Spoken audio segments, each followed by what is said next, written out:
रोजी युक्तिवाद करण्यात आला। आज आम्ही मूळ फिर्यादीतर्फे वकीलपत्र दाखल केलेलं आहे। आमचं म्हणणं होतं न्यायालयास की आमचं म्हणणं लेखी म्हणणं कोर्टाच्या रेकॉर्डवर येणं आवश्यक आहे। आम्हाला आमचं म्हणणं म्हणण्याची संधी देण्यात यावी। कोर्टाने ती विनंती मान्य केलेली आहे आणि 27 एप्रिलला अंतिम युक्तिवादासाठी प्रकरण ठेवण्यात आलेलं आहे। त्याच्यात तपासी अधिकारी आणि मूळ फिर्यादी यांच्यातर्फे आम्ही मूळ फिर्यादीतर्फे जे वकीलपत्र दाखल केलेलं आहे त्यामध्ये आमचं लेखी म्हणणं मांडण्यासाठी जी जबाब मुदतीची विनंती केली होती ती मेहरबान कोर्टाने मान्य केली आहे। 27 तारखेला आमचं लेखी म्हणण्यात मांडण्यात येईल।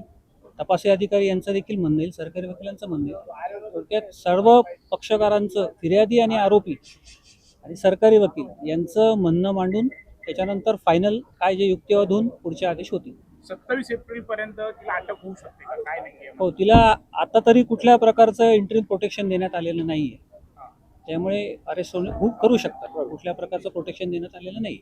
आता तिला अटक करू शकतात का? हो, करू शकतात।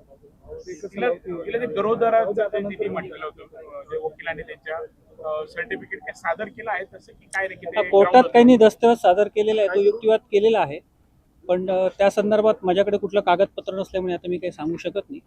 परंतु कोर्टाने आता शोकॉज नोटीस काढली, मूळ फिर्यादी आणि तपासी अधिकारी यांचं म्हणणं ऐकूनच पुढचा काय असेल तो आदेश होईल।